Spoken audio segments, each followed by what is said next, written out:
Hello and welcome to Macro Mondays powered by the Goxstein News Network. I'm your host, Landy, and today is December 8th, 2025.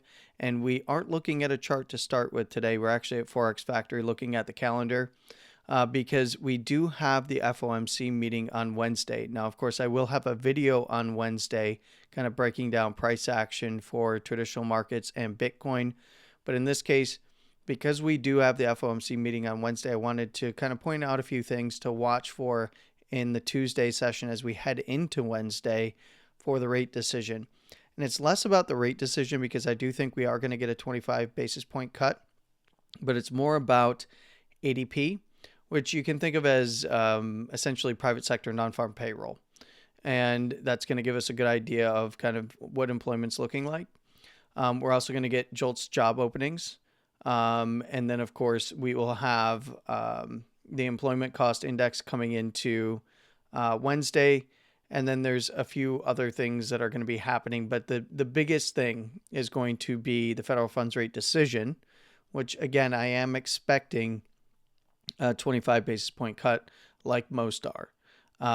We also have what I think is going to be more important, and that is what their economic projections are based on some of the limited data that they are going to be referencing. I think they're going to lean a little bit more on the private sector reports versus the governmental reports because there is a delay because of the government shutdown.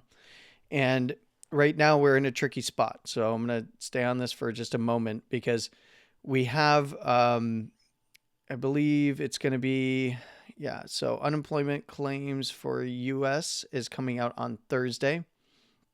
So that's going to be our claims. So this is essentially Department of Labor's new claims, right? And then we're going to get on the 16th, we're actually going to get our unemployment rate. So if we go up here and go to the next week, we're on the 16th here, which is Tuesday, I believe. Yeah, that's when we're going to get our actual like real data. Yeah, our unemployment rate. We'll get non-farm employment changes, and then of course a bunch of other information, including ADP. So the biggest thing to really understand about this is the Fed. You want to listen to what they're saying on Wednesday because they're working off of the limited set of governmental data. And we won't see that until after the Fed meeting and presumably a 25 basis point cut. The reason why this is important is because you want to listen to what Jay Powell talks about and what some of the meeting minutes come out as. I would read through them because we are kind of staring down the barrel of recession right now.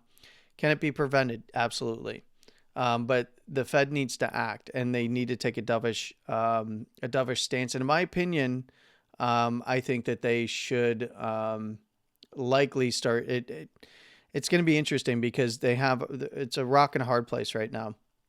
If we come over here to, if we just go, what's the ticker? NG, yeah, Henry Hub natural gas. We look at natural gas spiking. And we can look at the weekly here. This is because of the cold snap in the U.S. and then a lot of export demand as well. So we have natural gas spiking.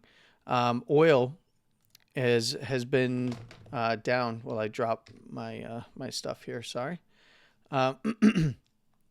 Oil has been down, and actually, which ticker did I want to use for oil? Let's just go to one of my tickers that I already used for oil.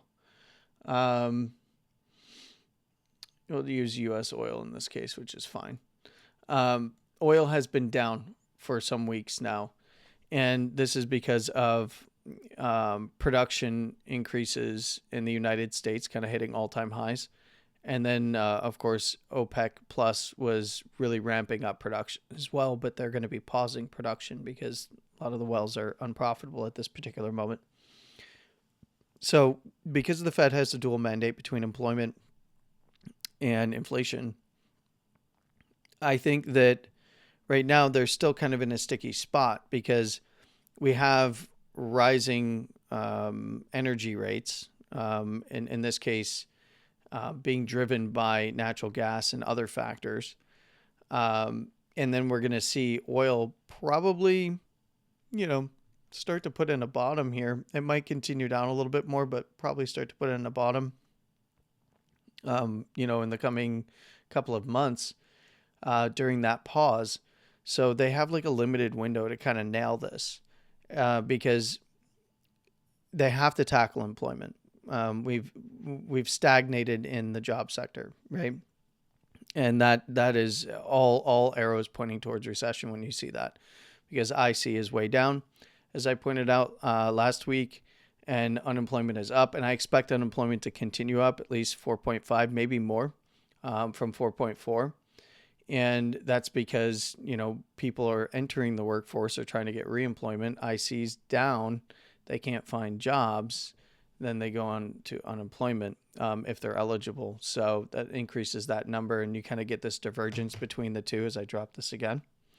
And when you factor in that energy costs are likely going to tick up, which could lead to inflation, you want to listen very carefully to what they have to say about these things. Now, if they cut 25 basis points and indicate that they want to do QE, that's going to be the route that they probably should go, to be quite honest, to get ahead of this kind of a situation and prevent a full-on recession. We aren't in a recession, but that would likely lead to one if they're late to this stuff and miss this window. The big outlier when looking at markets is going to be January, because what we don't know is if there's going to be another fight over keeping the government open. So there's a few different factors at play here. I would definitely listen to what they're talking about on Wednesday. I think that they need to be solely focused, and I think they will focus on the employment piece of their mandate. And it's kind of the rubber's going to need to hit the road now kind of thing. Let's go ahead and take a look at SPY. SPY opened and came down a bit here on the Monday session. Ugly spinning top on the daily here, but not anything too crazy. So we did get a trend change, right? So we had a downtrend here. We got a trend break. There is a higher low right here at 678. Just understand that if that's taken out, probably looking 675 and under all the way down to 665 as a potential. If we don't see 678 taken out here, we can safely look to trades back above 685, possibly targeting the highs up here at 689, 690 to potentially 694, 695, maybe even 700. All right, that is something to look for, possibly this week on either side of the trade there. As I mentioned on the way up off of the, I also want to correct the language a little bit. When I say selling premium, I'm not selling the premium. I'm collecting premium, meaning I'm a seller for premium, and I just abbreviate that as selling premium because you're selling to get premium. You're taking puts and taking the premium, which I was doing over here, and then buying back with that premium down here, closing out those positions. And it's the same on this side. So I'm taking a very cautious approach to markets right now. NASDAQ, same deal. Not as ugly of a candle, but still pretty ugly on that Friday session, right? So areas of interest to the downside. The last higher low here is going to be at 25,158, right around the basis band. So that'd be a key area to watch to the downside. Anywhere below there, I'm going to be looking right back to somewhere around 24,660, 665 initially. And there is areas kind of obviously in between the 25,151 area and that 24, 6 to 7, 650 to 7. Just pay attention.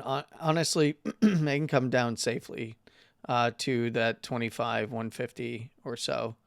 And if it does decide to hang on to this upper first, and go for a full gap fill up here, which it did not quite get to around 25,887. I'd be looking there to the actual highs around the upper second standard deviation, somewhere around 26,100 to the actual highs up here at 26,182, and maybe even more to the upside if it does start to get above there. But understand that this was a downtrend. We had the trend break. The last higher low is what you need to pay attention to at 25,158 here, right by the basis. So we want to see that remain intact for trend if we want to see trend to go up. Otherwise, I'd be looking for things to pull back further and then try to turn the wider trend around. This was for NASDAQ just another higher low, right? And from the weekly perspective, trading above that upper first here at 25,350 is going to be fine. And that gives it the ability to run the highs and potentially higher above that upper second standard deviation there, which is currently at 26,205. Dow looked much better in the Friday session, if I remember correctly. No, it didn't. It was the same as the rest. So it was this was an inverted hammer, and did paint the high. Last higher low is at 47,271, just above the basis band. It can sweep the basis band. I'm not too concerned about structure in this case. This was not a trend break, right? The trend break would have been a close back above 48,431. This was a lower high to higher low. So you do want to see this higher low remain intact on a closing basis at minimum at 47,263 here to that basis band. Otherwise, we're looking right back down to that lower first, which is right around the swing low. And that's right around the 46, 480, 46, 500 area. So just keep an eye on that for traditional markets. Let's go ahead and take a look at Bitcoin. Bitcoin hasn't done much. It hasn't changed structure. It's still trapped between the two major weeklies, between 86 and 93.5. We'll take a look at that in just a moment. It is now setting up for the next bigger move.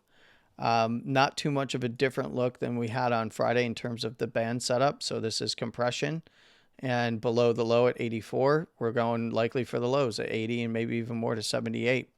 Back above the highs here at right around 93.5 at the weekly to 94K.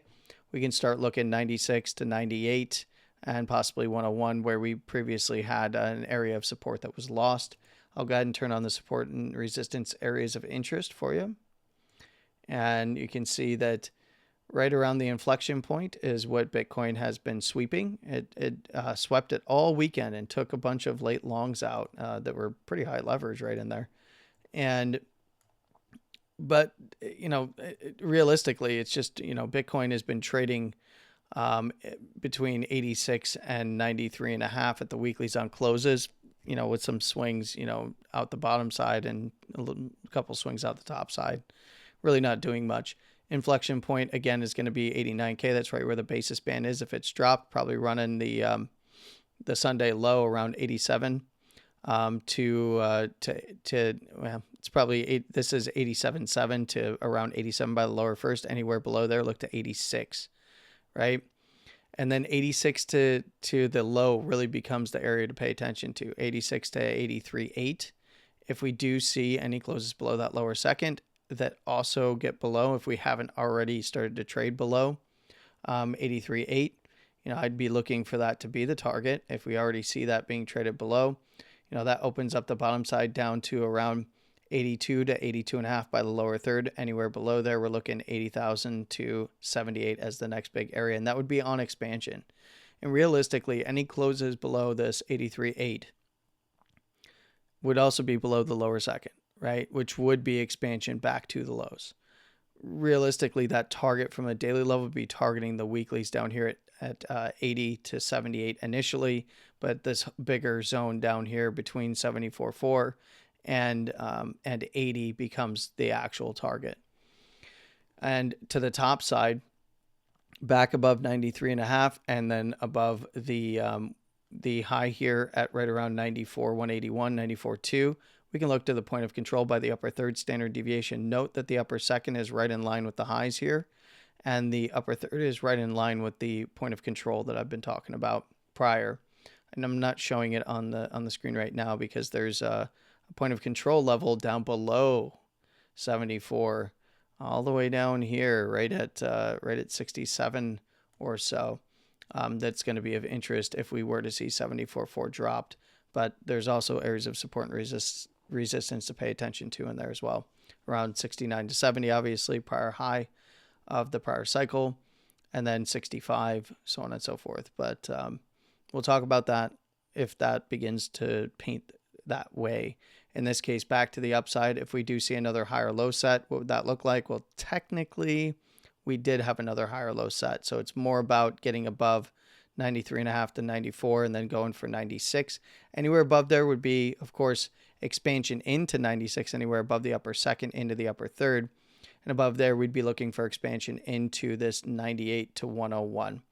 And of course, that is going to be approaching overhead resistance, prior support that did flip or would likely flip into resistance. So at least upon first pass on like a daily, even if it shoots through, be aware, closes below the top side of this area at 101, likely going to lead to a move back down to this zone here.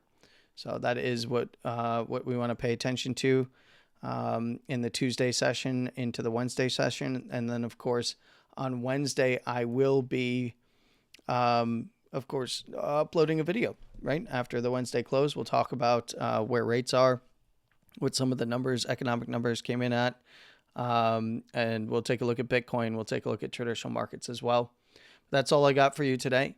I hope I did a good job of explaining myself on what I'm looking for. It's not much different than what I was talking about on Friday.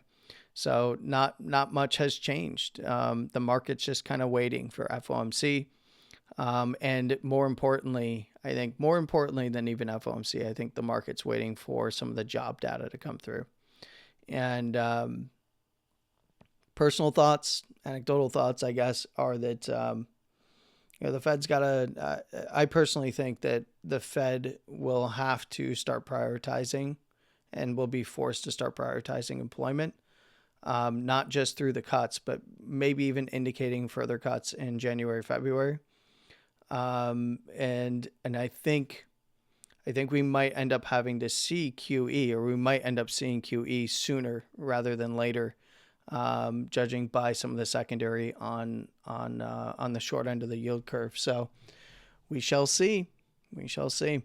That's all I got for you today. I'll talk to you again on Wednesday. Please like and share this video out there. You have a wonderful morning, afternoon, and evening, no matter where you are in the world. Please trade safe. And of course, as always, stay safe. With all of that being said, Landy out. Take care.